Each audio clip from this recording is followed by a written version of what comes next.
হযরতে সুলাইমান আলাইহিস সালামের রাজ দরবারে বসে আছেন নবী সুলাইমান। বসে থাকার সময় সুলাইমান আলাইহিস সালাম লক্ষ্য করলেন আজরাইল আলাইহিস সালাম আসছে। এক তরুণ যুবকের দিকে তাকায়া আজরাইল আলাইহিস সালাম তীক্ষ্ণ নজরে তাকানো আছে। যুবকটা ভয় ভয় পাচ্ছে। খুদারি ফেরেশতা মালাকুল মউত আজরাইল আলাইহিস সালাতু ওয়াস সালাম তীক্ষ্ণ নজরে কিছু সময় তাকানোর পরে চলে গেলেন। যুবক ডাক দিয়ে বলে, নবী গো সুলাইমান, আপনি এই মুহূর্তে বাতাসকে দিয়ে আমাকে হিন্দে পাঠিয়ে দেন। বলে, যুবক তুমি হিন্দে যে কি করবে? বলে, না হুজুর, এই সময় আপনি আমাকে হিন্দে পাঠান, আমাকে এই সময় হিন্দে যেতেই হবে। আল্লাহ নবী সুলাইমান বাতাসকে হুকুম দিলেন, বাতাস দ্রুত গতিতে তুমি তাকে হিন্দে পাঠাও। বাতাস যখন তাকে হিন্দে নিয়ে নামাইলো, কিছু সময় পর আজরাইল সুলাইমান আলাইহিস সালামের রাজ দরবারে উপস্থিত হলেন। সালাম দিয়ে দাঁড়িয়ে গেলেন। সুলাইমান জিজ্ঞেস করলেন, আজরাইল, বিষয়টা বুঝলাম না, আপনি একটা যুবকের দিকে তীক্ষ্ণ নজরে তাকানো কেন ছিলেন? বলে, হুজুর, কিছু সময় পরে আমি জানি তার মৃত্যু হবে হিন্দে, কিন্তু সে তখনও বসে আছে ফিলিস্তিনে। একসাথে বলবেন আল্লাহু আকবার। ফিলিস্তিন কোন জায়গা? একসাথে বলুন, কোন জায়গা? ইসরায়েল নামক কোন দেশ পৃথিবীর কোন মানচিত্রে কোনোদিনও ছিল না। হযরত সুলাইমান ডেকে বলেন, আজরাইল, কারণ কি? বলে, হুজুর, আল্লাহর সিদ্ধান্তের মধ্যে লেখা ছিল এই যুবকটা মারা যাবে হিন্দে, কিন্তু বসে আছে তখনও ফিলিস্তিনে। আমি চিন্তায় পড়ে গেলাম, কি করে এই যুবক হিন্দে যাবে, আর আমি তার জান হিন্দে কবজ করে নিব। আমি এটাও জানি আল্লাহর ফয়সালার কোনো পরিবর্তন নাই। লা তাবদীলা কালিমাতিল্লাহ, খোদার কালামের কোনো পরিবর্তন নাই। আমি এটাও জানি অবশ্যই যুবক হিন্দে যাবে, কিন্তু আপনি তারে বাতাস দিয়ে পাঠাবেন এটা আমি জানতাম না। সেই জন্য আশ্চর্য হয়ে খোদার কুদরতের দিকে তাকায় আমি আশ্চর্য হয়ে তার যুবকের দিকে তাকায় রইলাম। সে এখনো ফিলিস্তিনে বসা, অথচ কিছু সময় পরে আমি তাকে হিন্দে জান কবজ করব। আপনি বাতাস দিয়ে তাকে হিন্দে পাঠানোর পরে তার জান কবজ করে আমি আল্লাহর দরবারে পৌঁছাই দিয়ে আমি আপনার দরবারে এসেছি। একসাথে জোরে বলা যাবে কি আল্লাহু আকবার। মৃত্যু যেখানে আপনার আমার আছে, ওখানে আপনাকে যেতেই হবে। আবার বলি, মৃত্যু যেখানে আপনার আমার আছে, যে কোনো মাধ্যম দিয়ে সেখানে আপনাকে আমাকে যেতেই হবে, কোনো পরিবর্তন নাই। সেখানে যেতেই হবে, যে কোনো মাধ্যম দিয়ে আল্লাহ আপনাকে সেখানে নিবেই, এবং ওই টাইম মতো আপনার আমার মৃত্যু হবেই, ঠেকানোর কোনো রাস্তা নেই। ওমা তাদরি নাফসুন বিআইয়ি আরদিন তামুত, মানুষ জানে না কখন, কোন জায়গা, কোন হালতে, কোন অবস্থায় সে মৃত্যুবরণ করবে। চিরসত্য, চিরসত্য। আপনার এই মাথা থেকে পা পর্যন্ত ৩৫০০ রোগ আছে। একটা রোগ আপনার শরীরে বাসা বেঁধে থাকবেই। আবার বলি, আপনি যত এক্সারসাইজ করেন, যত পুষ্টিজনিত খাবারই খান, যত নিয়মতান্ত্রিক আপনি চলেন, আপনার বডিতে যে কোনো একটা রোগ বাসা সবসময় বেঁধে থাকবেই। ওই রোগ আপনাকে ধীরে ধীরে ধীরে ধীরে দুর্বল করবেই। আপনার চোখের পাওয়ার কমবে, রক্তের পাওয়ার কমবে, শারীরিক ক্ষমতার পাওয়ার কমবে, আপনার শরীরের যে কোনো কন্ডিশন ধীরে ধীরে দুর্বল হতে থাকবে। চুল আস্তে আস্তে দুর্বল হয়ে সাদা হতে থাকবে, আপনার চামড়া ধীরে ধীরে ধীরে ধীরে দুর্বল হতে থাকবে। ২০ বছর আগে আমার চামড়ার, ২০ বছর পরে আমার চামড়ার ভিতরে রাত দিন তফাৎ। যত দিন যাবে তত দুর্বল হতে থাকবে। যত ভালো খাবার খান, ফয়সালা কি আমাদের না আল্লাহর? একসাথে বলেন, আমাদের না আল্লাহর? আল্লাহর। হুজুর যখন হাটহাজারিতে পড়তেন তখন ওনার চামড়া আর এখনকার চামড়া একরকম না।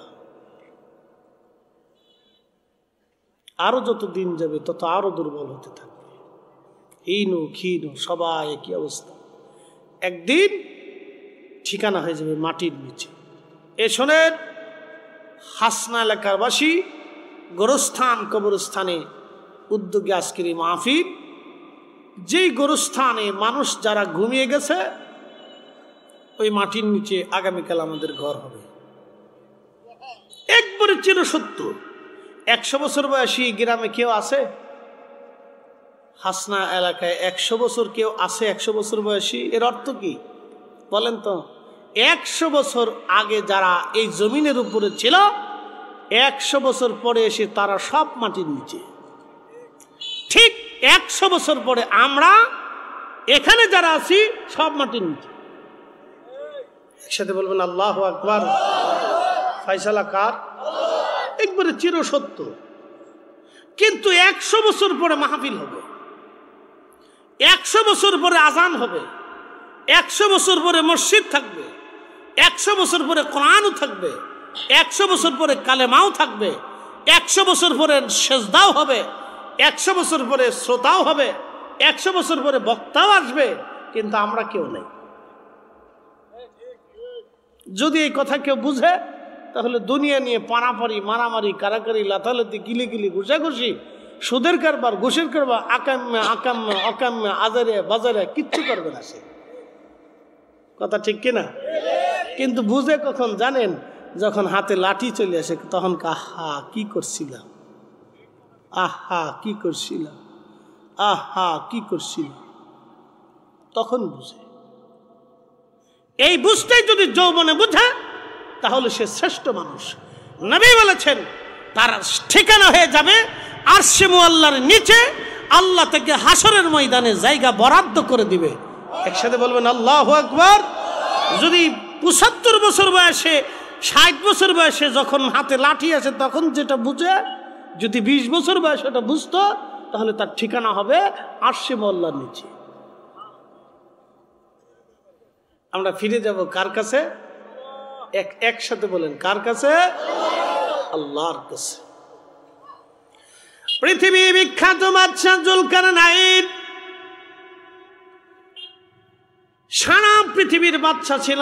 কেউ কেউ বলেছেন 1000 বছর পৃথিবীতে বেঁচে ছিলেন, কোন কোন বর্ণনা আসছে 1000 বছর পৃথিবীতে বেঁচে ছিলেন তিনি।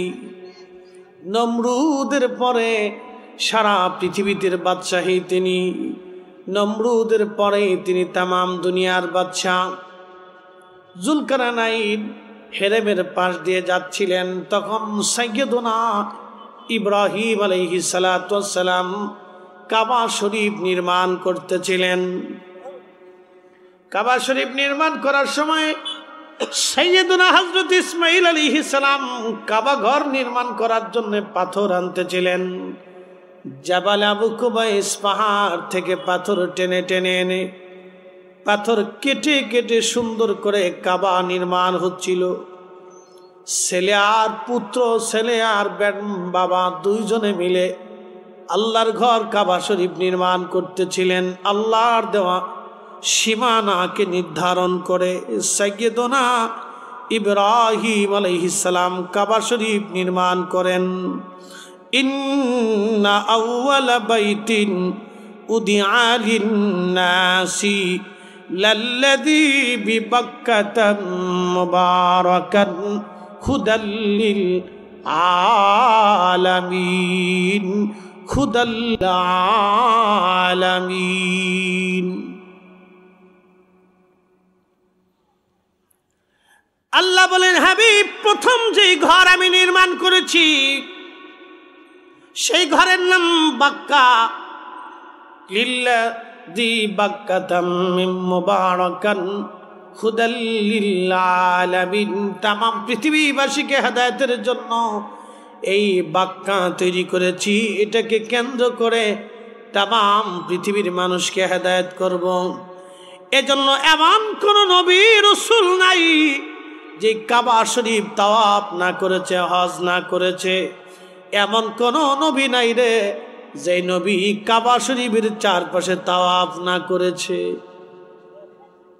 একসাথে বলবেন আল্লাহু আকবার। আরাফার ময়দানে কেন যান? পৃথিবীর হাজিরা আরাফাতে যদি না যায় তাহলে হজ হবে না। প্রত্যেকজন হাজিকে দুপুরের আগে আরাফাতে উপস্থিত হতেই হবে। আরাফাতের ময়দানে কেন যাবেন? আদম শফিউল্লাহ এবং মা হাওয়া আলাইহিমুস সালাম দুইজন আরাফাতের ময়দানে একত্রিত হয়েছিলেন। আল্লাহ আদমের স্মৃতি সংরক্ষণ করার জন্য আরাফাতে হাজিদেরকে উপস্থিত হওয়াকে আমার আল্লাহ বাধ্যতা করে দিলেন। আরাফাতে জাবালে নূর পাহাড়ের পাদদেশে একটা মস্ত বড় একটা পাথর এখনো পড়ে আছে। ওই পাথরের উপরে সাইয়েদুনা ইব্রাহিম বসে, সাইয়েদুনা আদম বসে বসে চোখের পানি ফেলে ফেলে কাঁদতেছিলেন। আল্লাহ আমার জান্নাত থেকে ফলাইলা, বিবি থেকে জুদা করলাম, 350 বছর ধরে কান্দি। আল্লাহ এরপরও তুমি আমার বিবি এখনো ফেরত দাও নাই। মসজিদে নামারা সারা বছরে একবার হজের সময় যে মসজিদে জোহর আর আসর একসাথে নামাজ হয়, আসর আর জোহর এক আজানে নামাজ হবে, ওখানে খুতবা হবে। জুমা আপনার হজের খুতবা ওখান থেকে দেওয়া হয়। 2 লক্ষ মুসল্লি এক জামাতে ওইখানে নামাজ আদায় করে। বছরে একবার ওই মসজিদ খোলা হয়। ওই মসজিদ যেখানে, ওইখানে আম্মা জান হাওয়া আলাইহিস সালাম, তিনি ওইখানে আম্মা জান হাওয়া ওখান থেকে আসতেছিলেন জাবালে রহমতের দিকে। আমাদের বাবা আদম আলাইহিস সালাম আমাদের আম্মা জানকে দেখার পরে মসজিদে নেমারা যেখানে, ওইখানেই আম্মা জানকে দেখা গিয়েছিল। আর জাবালে রহমতে আমাদের আব্বা জানকে দেখা গিয়েছিল। কারণ ওনারা তো অনেক বড় লম্বা ছিল, দুইজনকে দেখে ফেললেন। এই জন্য এটা জাবালে রহমত, আর ওখানে মসজিদ তৈরি হলো। তো খুব মনোযোগ দিন, দুইজন একত্রিত হলো। এই হজে অবশ্যই হাজিরা উপস্থিত হতে হবে, অবশ্যই হাজিরা উপস্থিত হবে, হতেই হবে। তো এখান থেকে আদম আলাইহিস সালাম আমাদের আম্মাজানকে নিয়ে হাঁটা শুরু করলেন। হাঁটতে হাঁটতে হাঁটতে হাঁটতে জমারাত, হাঁটতে হাঁটতে হাঁটতে হাঁটতে মুজদালিফাতে আসলে। তো মুজদালিফাতে আসার পরে রাত হয়ে গেছে। রাত হওয়ার পরে আম্মাজানকে আদম আলাইহিস সালাম বললেন, হাওয়ারে রাত হয়ে গেছে, আসো আমরা মুজদালিফাতে বিশ্রাম করি। তো দুইজন মুজদালিফাতে বিশ্রাম করছিলেন। এই জন্য হাজিরা আরাফাত থেকে মুজদালিফাতে তাকে আসতেই হবে এবং রাত্রে বিশ্রাম করতেই হবে। 1 ঘন্টার জন্য হলেও তাকে ওখানে বিশ্রাম করতে হবে। একসাথে বলবেন আল্লাহু আকবার। সে কত বছর আগে স্মৃতি আল্লাহ সংরক্ষণ করে রাখছে। এই উম্মতের ভিতরে ওখানে বসতেই হবে, বিশ্রাম করতেই হবে। ফজরের নামাজ পড়ে ওখান থেকে হাঁটা শুরু করতে হবে। হাঁটতে হাঁটতে হাঁটতে হাঁটতে মিনা হয়ে জমারাতে যে শয়তানকে পাথর মারতে হবে। এরপরে আপনি হেরেম আসবেন, ফরজ তাওয়াফ করবেন, সাই করে এরপরে আপনাকে হালাল হতে হবে। তো মনোযোগ দেন, এটা হজ। এই জন্য বুড়াকালে হজে যাওয়ার চাইতে জুয়ান কালে যাবে। বুড়াকালে হজে গেলে খালি গাড়ি তালাশ করে, কোন জায়গায় গাড়ি আছে। হজের মজা বুঝে না। হজের মজা হলো হাইটে হজ করা, তাহলে বুঝবে এটা হজের মজা। প্রিয় উপস্থিতি, মনোযোগ দিবেন। সাইয়েদুনা ইব্রাহিম আলাইহিস সালাম কাবা নির্মাণ করতেছিলেন। পাথর এনে হযরত ইসমাঈল আলাইহিস সালাম পাথর এনে দিচ্ছিলেন ইব্রাহিম কাবা গাঁথে। এমন সময় রাস্তা দিয়ে যাচ্ছিলেন বাদশা যুলকারনাইন। ডাকতে বলেন, আপনি কে? বলে, আমি ইব্রাহিম। পরিচয় কি আপনার? বলে, আমি আল্লাহর খলিল, আল্লাহর নবী। বলে, আল্লাহকে? তোমারও স্রষ্টা, আমারও স্রষ্টা। এইখানে ঘর বাঁধেন কেন? বলে, এটা আল্লাহর ঘর। বলে, এটা আল্লাহর ঘর, আপনি আল্লাহর নবী, আল্লাহ আবার কে? বলে আপনারও তো মালিক, আমারও মালিক। বলে মালিক কি দেখা যায়? কয় না, তা তো দেখা যায় না। দেখা না গেলে মালিক আছে বুঝবো কেমনে? প্রশ্ন সুন্দর। আল্লাহ আছে বুঝবো কেমনে? কেমনে বুঝতাম যে আল্লাহ আছে? আর আপনি আল্লাহর নবী, বুঝতাম কেমনে? কি করলে আপনি মানবেন? বলে ওই যে পাহাড়ের ভিতরে ভেড়া চড়তেছে, ওই ভেড়ারা যদি আইসে আপনার এবং আল্লাহর কালেমার সাক্ষ্য দেয়, তাহলে বুঝবো আপনি আছেন এবং আল্লাহ আছে। তো ভেড়ার দলে যদি কালেমার সাক্ষ্য দেয়, তাহলে বুঝবো আল্লাহ আছে এবং আপনি নবী। ইব্রাহিম আলাইহিস সালাম ডাক দিচ্ছে, ভেড়া এদিকে। আচ্ছা বলেন তো, ভেড়া কার আয়ত্তে? না, জোরে বলেন। কুত্তা কার আয়ত্তে? শিয়াল কার আয়ত্তে? আচ্ছা, কুত্তা বাদ দিয়ে চিন্তা করলেন, হাসনা গ্রামবাসী যারা আছেন চিন্তা করলেন আমরা আর কুত্তা পালব না, শিয়াল পালব। তো কুত্তা দেশতে তারাই দিয়ে সব শিয়াল ধরিয়েই নিয়ে প্রত্যেক দিন সকালবেলা 2টা রুটি 1টা ডিম বাজি, দুপুরবেলা হাঁসের গোস্ত গরুর গোস্ত দিয়ে ভাত, রাত্রিবেলা এই মুরগার গোস্ত দিয়ে আর রুটি বানিয়ে ফেরাই টেরাই করে খুব ভালো করে হাঁস শিয়াল খাওয়া। আর ওর বিছনার জন্য আপনি দিয়ে দিচ্ছেন সুন্দর করে কম্বল, জাজিম টাজিম পাইতে দিয়ে দিচ্ছেন। মনে করছেন থাকবে নি? ও মুরগি চুরি করে পালাবি। আল্লাহ ওরে আইন দিয়ে দিছে, তুই মানুষের জনবসতিতে থাকতে পারবি না, তোর যতই আদর করো তুই মুরগি চুরি করে পালাবি। ও আল্লাহর আইনে জঙ্গলে থাকে।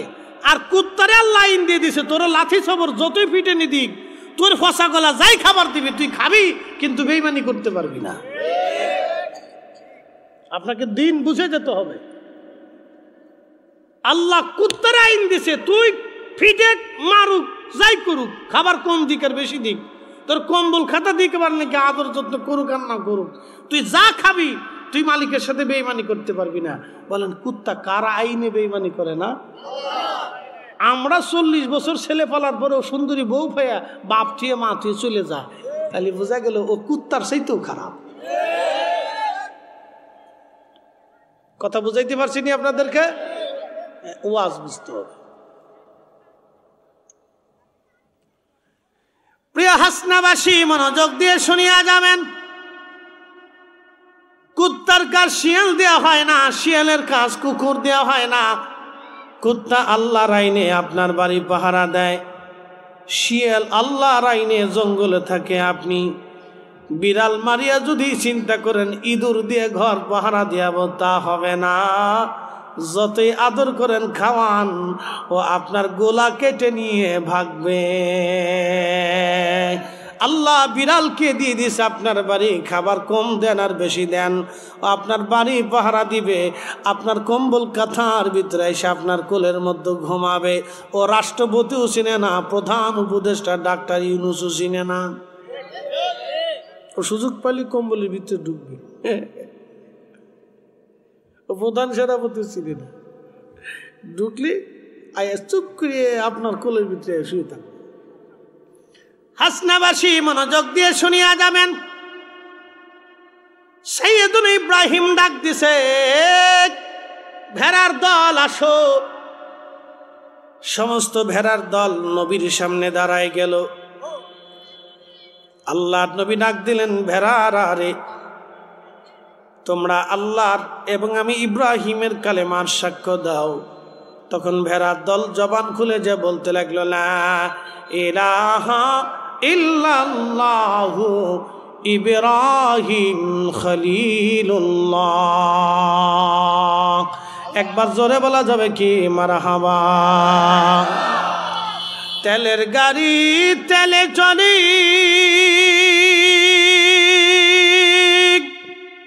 হাওয়ার গাড়ি হাওয়ায় উড়ে, বিনা তেলে চালাই গাড়ি নবী সুলাইমান। আমরা সেই মুসলমান, আমরা সেই মুসলমান। হাসনাবাসী মনোযোগ দিবেন। যখন ভেড়ার দল কালেমা পড়ল, সাইয়েদুল ইব্রাহিম বললেন, বাচ্চা জুলকারনাইন, দেখলে তো ভেড়ার দল কালেমার সাক্ষ্য দিলে, এবার বলো আল্লাহ সেনি। তখনই বাচ্চা জুলকারনাইন ডাক দে বলল, হ্যাঁ আমি এবার বুঝতে পারছি আল্লাহ আছে, আল্লাহ এক। কারণ ভেড়া তো কথা বলতে পারে না, দ্বিতীয় নাম্বার ভেড়া কোথা থেকে এটা শিখেও নাই। যেহেতু ভেড়ার জবান খুলল, ভেড়ার জবান খুলে আল্লাহর তাওহীদের সাক্ষ্য দিল, অতএব বোঝা গেল আল্লাহ আছে, আল্লাহ এক, কোনো সন্দেহ নাই। একবার জোরে বলা যাবে কি আল্লাহু আকবার। হাজিরিন, কথাগুলি শুনে যাবেন। বাদশা জুলকারনাইনকে সারা পৃথিবীর বাদশা আল্লাহ বানাইলেন। পৃথিবীতে একটা জাতি আছে, তার নাম ইয়াজুজ মাজুজ। এই ইয়াজুজ মাজুজ, আল্লাহু আকবার, জুলকারনাইন সফর করতে করতে ইয়াজুজের প্রাচীর সীমা পর্যন্ত চলে গেলেন। যখন সীমা পর্যন্ত চলে গেলেন, তখন পৃথিবীর উত্তর এবং দক্ষিণ কোণ, উত্তর এবং দক্ষিণ, পূর্ব এবং দক্ষিণ কোণ, পৃথিবীর পূর্ব দক্ষিণ কোণ, তার মানে বর্তমানে রাশিয়া, জাপান, উত্তর কোরিয়া থেকে শুরু করে এই পোড়া বেল্টটা, এই বেল্টটাই হলো ইয়াজুজ মাজুজের একটা বেল্ট। যদিও এই কর্কশ অঞ্চলের বাহিরে আর যাওয়ার কোনো সুযোগ নাই, এর ভিতরে মানুষের আর কোনো বসবাস নাই। ইয়াজুজ মাজুজ শেষ সীমানা পর্যন্ত যাওয়ার পরে লোকেরা বলল, বাদশা, এই পাহাড়ি অঞ্চল থেকে একটা জাতি আমাদের মধ্যে আসে, বিরাট বড় বড় লম্বা, তাদের চুলগুলি লাল লাল, বিকট দেহের অধিকারী, আমাদেরকে মেরে ধরে আমাদের সম্পদ পশু পাখিগুলি তারা ডাকাতি করে নিয়ে চলে যায়। আপনি আমাদের বাদশা, কোনো ব্যবস্থা আপনি আমাদের করেন। বাদশা জুলকারনাইন বলেন, হ্যাঁ, আল্লাহ আমাকে তাম দুনিয়ার বাদশা বানিয়েছে, অতএব তোমাদের নিরাপত্তার দায়িত্ব আমার। আল্লাহ রসুল বললেন, আল সুলতানু জিল্লুল্লাহি ফিল আরদ, রাজা বাদশা যারা হবে তারা জমিনে আল্লাহর পক্ষ থেকে ছায়া। আল্লাহ যেমন সবাইরে ছায়া দেয়, রাজা বাদশারা সবাইরে ওইরকম নিরাপত্তা দিবেন। আল্লাহ যেমন ধনী দরিদ্র হিন্দু মুসলমান সবাইরে খাবার দেয়, রাজা বাদশারা হিন্দু মুসলমান সব দরিদ্র নিপীড়িত মানুষের ঘরে তারা খাবার পৌঁছাবে। আর রাজা বাদশারা যদি প্রজাদের টাকা পয়সা চুরি করে নেয়, মেরে মেরে খায়, তাহলে বোঝা গেল বিরাট বড় মুশকিল। কথা বলেন ঠিক কিনা? বিরাট মুশকিল। এই জন্য হযরতে সাইয়্যিদুনা ওমর রাদিয়াল্লাহু তাআলা আনহু, আবু বকর, উসমান, আলী, এই চারজনের পরে পৃথিবীতে সত্যনিষ্ঠ কিয়ামত পর্যন্ত ইমাম মাহদির আগে আর কেউ হবে না। আল্লাহ রাসূল বলে দিয়ে গেছেন, আল খেলাফাতু সালাসুনা সানা, খেলাফত 30 বছর প্রতিষ্ঠিত থাকবে, এরপরে মুনকিয়াত আসবে। নবী বলেছেন সহিহ বুখারীর হাদিস, আল খেলাফাতু সালাসুনা সানা, 30 বছর খেলাফত থাকবে, এরপরে মুনকিয়াত আসবে। পৃথিবীতে এরপরে আর কোনো এই খেলাফত আসে নাই, সব আসছে আজারে বাজারে ফাজারে, চোর ডাকাত বদমাশ লুচ্ছি। শুধু একজন হযরত ওমরের নীতি অনুযায়ী শাসন করছিলেন, তিনি হযরত সাইয়্যিদুনা ওমর ইবনে আব্দুল আজিজ রাদিয়াল্লাহু আনহু। তারপরে আর একজনও পাওয়া যায়নি, সব আজেরে বাজেরে। প্রিয় উপস্থিতি, সারা পৃথিবীর শাসক হযরতে বাদশা জুলকারনাইন, তিনি ওইখানে একটা প্রাচীর নির্মাণ করলেন, তামা এবং সীসাকে গনাইয়া। পাহাড়ের মাঝখানে বিরাট বেল্ট, হয়তো 100 মাইল না হলে 1000 মাইলও হতে পারে, আমি জানি না। বিরাট বড় অঞ্চল তিনি পাহাড় সম করে তিনি তামা দিয়ে সীসা গেলে গেলে প্রাচীর নির্মাণ করে দিলেন। প্রাচীর নির্মাণ করার পরে সহিহ বুখারীতে নবী বলেন, কিতাবুল ফাতানের ভিতরে প্রত্যেক দিন খন্তা কুরাল দিয়ে ইয়াজুজ মাজুজ ওই প্রাচীর ভাঙ্গার জন্য তারা সবাই মিলে কাজ করে, যে প্রাচীর ভেঙ্গে তারা পৃথিবীতে ঢুকবে। আল্লাহ নবী বললেন তারা লম্বাই হবে 120 হাত করে লম্বা, 120 হাত করে লম্বা। তারা যখন পৃথিবীতে আসবে তখন এত পরিমাণে তারা পৃথিবীতে আসবে যে ভূমধ্য সাগরে কোনো পানি থাকবে না, দুনিয়ার কোনো কুয়া, কোনো বিলে খালে নদীতে পানি থাকবে না, দুনিয়ার কোনো সাগরেও পানি থাকবে না। একসাথে বলবেন আল্লাহু আকবার। বুঝতে পারছেন কি পরিমাণে আসবে? যে পৃথিবীর কোনো নদী, কোনো সাগরে পানি অবশিষ্ট থাকবে না, সব খেয়ে সবার করে ফেলবে, এত পরিমাণে আসবে। পৃথিবীর মানুষকে মেরে মেরে সাফ করে দিবে, কিছু ইমানদার পৃথিবীতে বেঁচে থাকবে। তখন ঈসা আলাইহিস সালাম পৃথিবীতে দৃশ্যমান, সমস্ত লোকেরা যায় ঈসা আলাইহিস সালাম হেরেমে থাকবেন, বলবে হুজুর আপনি দোয়া করে দেন, এদের অত্যাচারে পৃথিবী নিশ্চিহ্ন হয়ে যাচ্ছে, তাদের সাথে যুদ্ধ করার সক্ষমতা মানব জাতির নাই। তখন দোয়া করবেন ইয়া রব্বি, আপনি এদের থেকে আমাদেরকে বাঁচান। তখন আল্লাহ ইয়াজুজ মাজুজের গাড়ির উপরে, এই যে এখানে দেখবেন একটা হাড় আছে, এই হাড়ের উপরে আল্লাহ ঘা সৃষ্টি করবে, এখান থেকে পোকা হবে, ক্যান্সার হবে। এক রাতের ভিতরে সব ইয়াজুজ মাজুজ মইরিয়ে সামার হয়ে যাবে। একসাথে বলবেন আল্লাহু আকবার। বলেন তো রসুল যাহা বলছে তাহা হবে কিনা? একসাথে বলেন নবী যাহা বলছে হবে কিনা? রসুল বলেছেন কিয়ামতের আগে ওয়াদাউল আমানা, আমানত নষ্ট হয়ে যাবে, আমানত থাকবে না, আমানত থাকবে না, আমানত থাকবে না, আমানত মরে যাবে, আমানত শেষ। এই জন্য আজকে দেখবেন নিজের পিতাও ছেলেকে বিশ্বাস করতে পারে না, কথা একবারে চিরসত্য। আমিও আমার সন্তানকে বিশ্বাস করতে পারি না, কথা ক্লিয়ার। আমার স্ত্রী বলে সন্তানদের নামে কিছু দিয়ে দাও, বিশ্বাস নেই। বলো কি? হ্যাঁ এটাই সত্য, এখন তুমি বুঝবে না, কিন্তু যখন তুমি তো মা, তুমি বুঝো না, তোমার দরদ বেশি। আমি পৃথিবী ঘুরি, বাস্তবতা থেকে বলতেছি, বিশ্বাস করা মুশকিল। হয় তোমার নামে থাক, না হয় আমার নামেই থাক। ক্লিয়ার? পৃথিবীর বাবাও এখন সন্তানকে বিশ্বাস করতে পারে না, স্বামী স্ত্রীকে বিশ্বাস করে না, আমানত নষ্ট হয়ে গেছে। বলে হুজুর এটা কেমন? টাকা হাওলাত দিয়ে দেখেন, তাহলে বুঝবেন যে আমানত কোন জায়গা আছে। দেখবেন আমানত কবরে চলে গেছে। দোকানে বাকি দিয়ে দেখবেন, তাহলে বুঝবেন আমানত কোন জায়গা আছে, বলে আমানত কবরে চলে গেছে। কি কথা খারাপ কিছু ভাই? বলি রসুলের কথা কি একটু মিথ্যা হবে? মিথ্যা হবে? নবী বলেছেন মিথ্যা হবে না, আমানত নষ্ট হবে।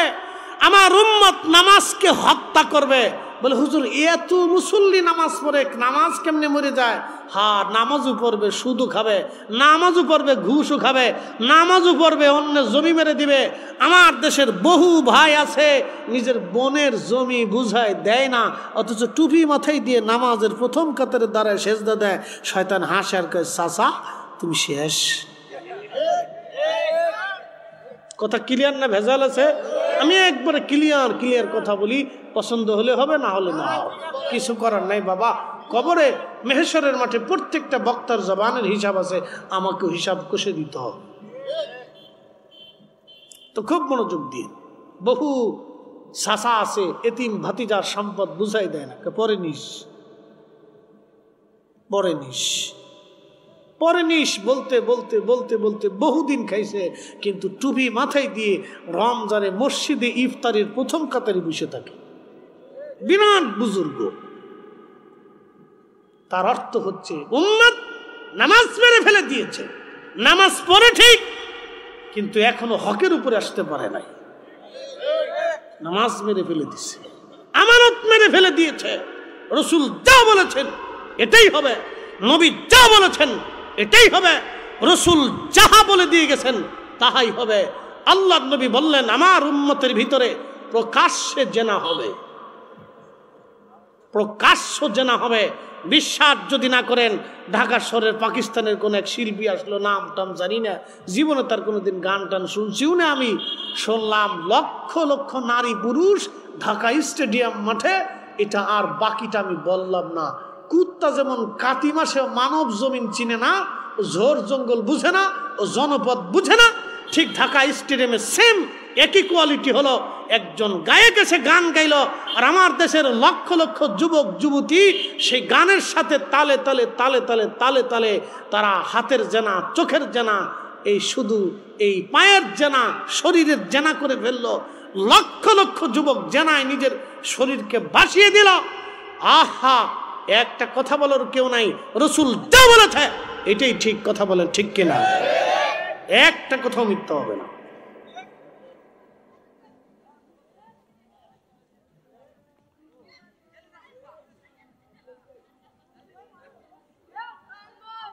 কষ্ট হতেছে আপনাদের? কথা ক্লিয়ার, ভেজাল বুঝেল নেই। প্রিয় ভাই আমার, এই ইয়াজুজ মাজুজের প্রাচীর নির্মাণ করেছিলেন বাদশা জুলকারনাইন রাহিমাহুল্লাহ। তিনি ইন্তেকালের সময় উজিরকে ডেকে বলেন, উজির, আমার মরণের পরে কাফন যখন পড়াইবা, খাটিয়ে করে কবরে নিবা, আমার ডান হাতখানা তুমি বের করে রাখবা।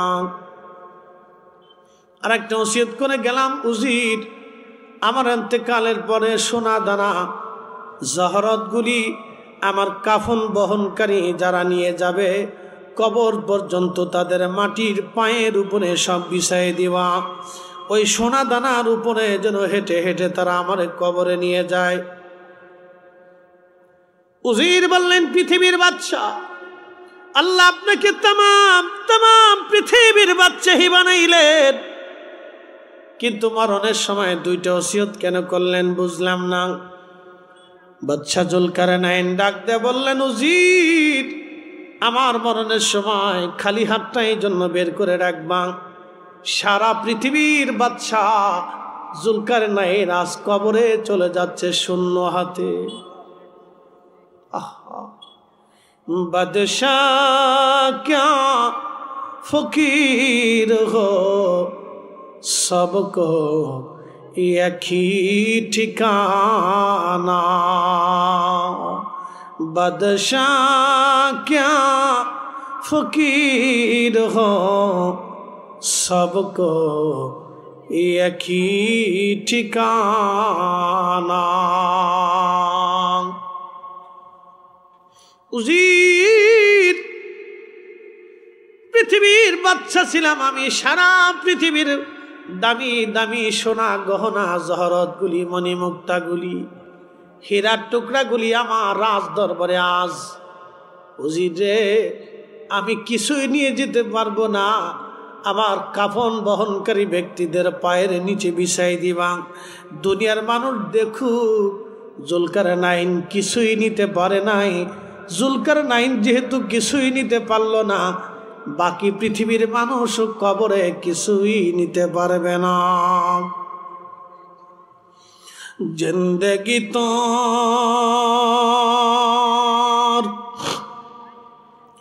যায় রে ফাঁকি দিয়া রে সোনার আদম, জিন্দেগি তোর যায় ফাঁকি দিয়া। ও আদম রে, পাগ ধরিয়া গেছে দাড়ি, দন্ত বাসে গোটা চারি, সমন জারি গিয়াছে করিয়ারে সোনার আদম, জিন্দেগি তোর যায় ফাঁকি দিয়া। আল্লাহুম্মা সাল্লি আলা মাওলানা মুহাম্মদ আলি সাইয়্যিদিনা।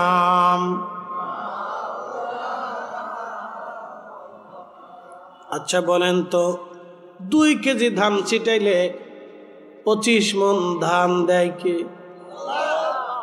এই যে আপনাদের পাশে বিল আছে না নাই, এই বিলের মধ্যে প্রত্যেক বছরে হাজার হাজার টন মন মাছ হয়। বলেন তো আপনারা তো কোনো 1 কেজি ধানও খাবারও চাইলো মাছের কোনোদিন দেন নাই। হাজার হাজার মাছের খাবার যিনি দিলেন তিনি কে? বিলের ভিতরে শত শত কোয়ালিটির মাছ, এক পানির ভিতরে হাজার কোয়ালিটির মাছ। এই প্রত্যেক মাছের লজ্জত ভিন্ন ভিন্ন, স্বাদও ভিন্ন ভিন্ন। একই খাবার খাইলো, একই পানিতেই বসবাস করার পরে ভিন্ন ভিন্ন স্বাদ। আপনার জিহ্বা দিল আল্লাহ একটা, একই জিহ্বা দিয়ে আল্লাহ শত মাছের ভিন্ন ভিন্ন স্বাদ আস্বাদন করাইলেন। ও মুসলমান, খুব মনোযোগ দিবেন। একটা মাছের ডিম থেকে হাজার হাজার মাছ দেয় কে? আল্লাহ। বন্ধুরা মনোযোগ দিবেন, একটা আম গাছ থেকে 25 বছর 20 বছর আম দেয় আল্লাহ। একটা লিচু গাছ থেকে আপনার 20টা বছর লিচু দেয় আমার আল্লাহ। একটা গাভী থেকে 10 কেজি দুধ আমার আল্লাহ দিয়ে দেয়। একটা ফল গাছে, আনার গাছে হাজার হাজার আনার আল্লাহ দেয়। একটা কমলা লেবু গাছে শত শত হাজার হাজার কমলা লেবু আল্লাহ নিজে দেয়। যেই না একটা গাছ থেকে 25 বছর আম খাওয়াইতে পারে সেই আল্লাহ আমার রব, আমার মালিক, আমার আল্লাহ। রসুল বলেছেন, উম্মত রে, তুমি যদি 1 টাকা আল্লাহর পথে ব্যয় করো তাহলে 70 গুণ আমার আল্লাহ বাড়াবে। বিশ্বাস আছে না নাই? এই রসুল যা বলছে এটাই ঠিক, কথা কন না কেন? ঠিক কিনা?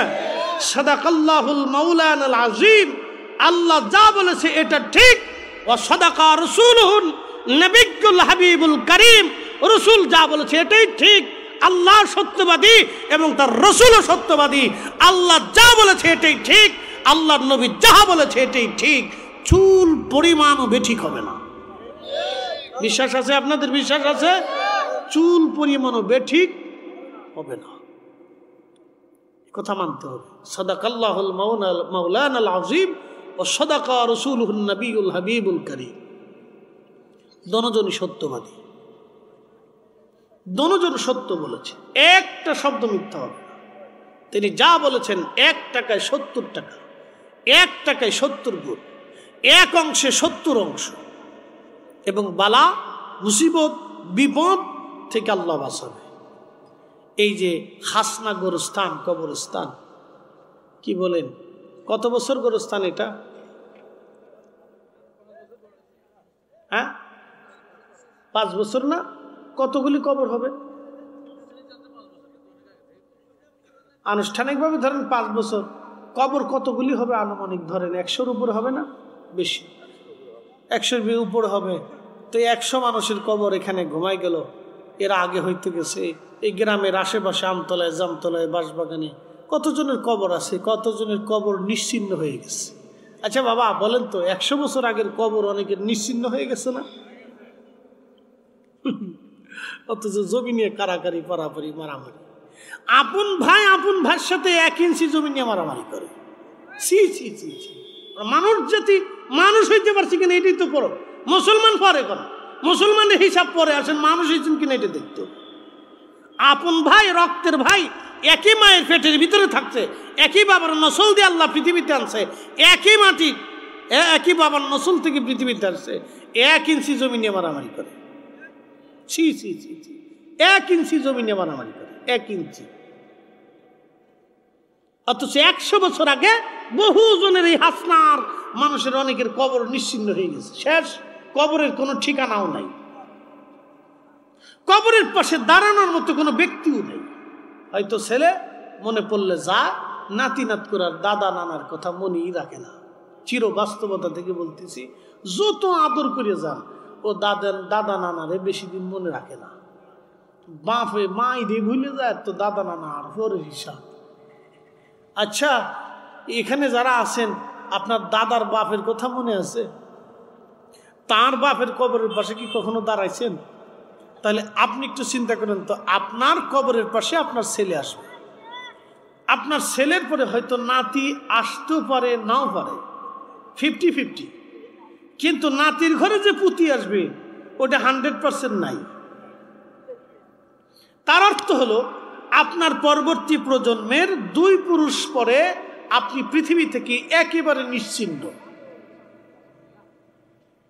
আপনি ওয়াজ বুঝে যাবেন, আমি সারা রাত আপনাকে বুঝাবো না, শুধু ওয়াজ এতটুকুন বুঝে যাবেন, মাত্র 2 পুরুষ পরে আপনি আমি সবাই পৃথিবী থেকে নিশ্চিন্ত।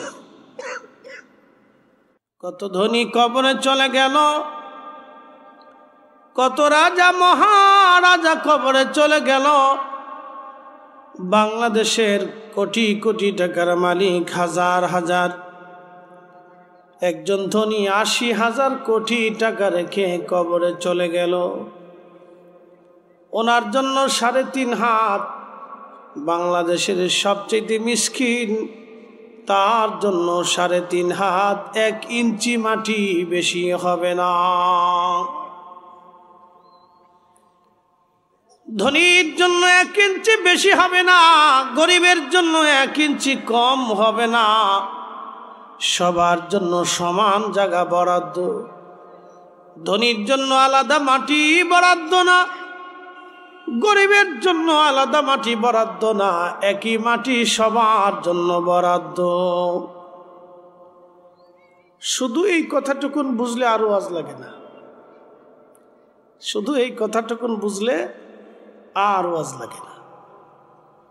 সহিহ ইবনে হিব্বানের ভাষায় আল্লাহর নবী বলেছেন, পৃথিবীতে 1,24,000 নবী আল্লাহ পাঠিয়েছেন, 313 জন রসুল আল্লাহ পাঠিয়েছেন, তার 70,000 নবী আল্লাহ বাইতুল আকসাকে কেন্দ্র করে ফিলিস্তিনি আল্লাহ পাঠাইছেন, শামে পাঠিয়েছেন।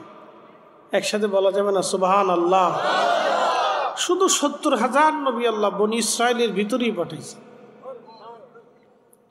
তো জাতি কত বড় উচ্ছৃঙ্খল আর বিশৃঙ্খল চিন্তা করতে পারেন, 70,000 নবী পাঠিয়েছেন।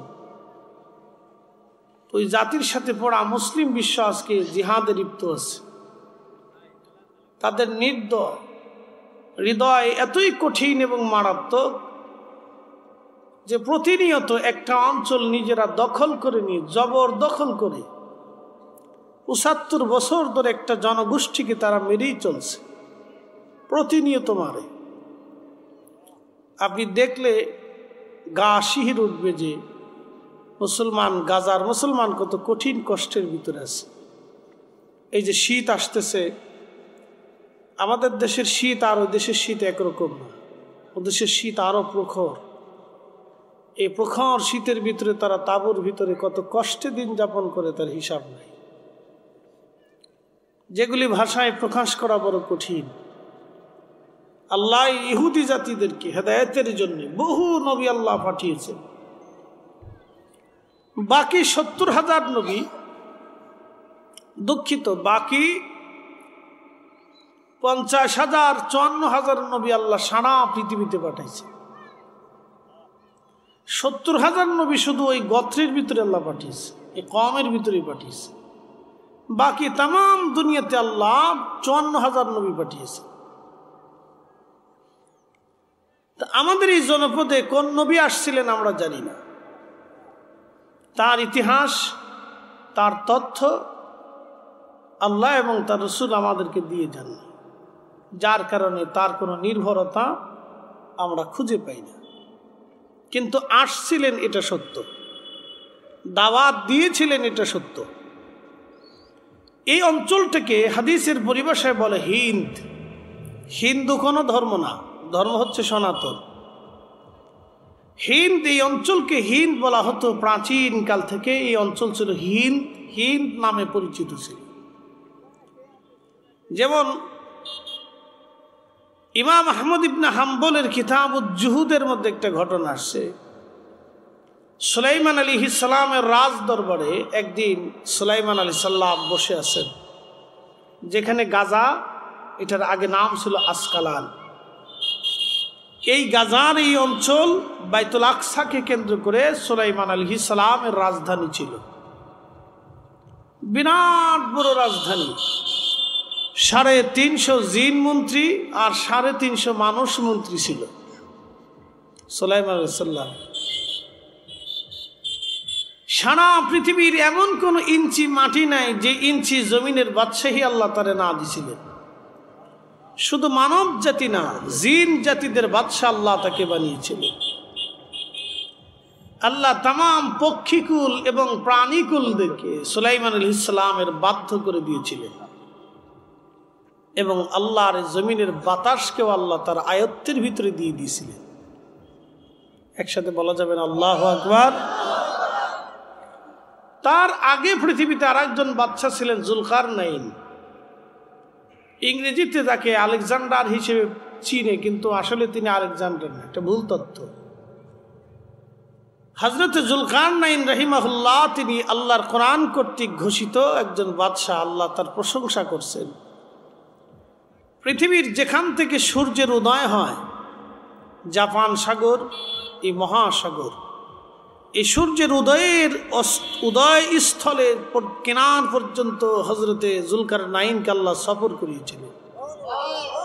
পৃথিবীর সূর্য যেখানে ডুবে যায় মাশরিকে, আটলান্টিক মহাসাগরের শেষ সীমানা পর্যন্ত বাদশাহ জুলকারনাইনকে আল্লাহ পৌঁছেছিলেন, যা আজও বিজ্ঞান পারেনি। একসাথে বলবেন আল্লাহু আকবার। সে আল্লাহর ক্ষমতা কি দুর্বল হয়েছে? দুর্বল হয়নি।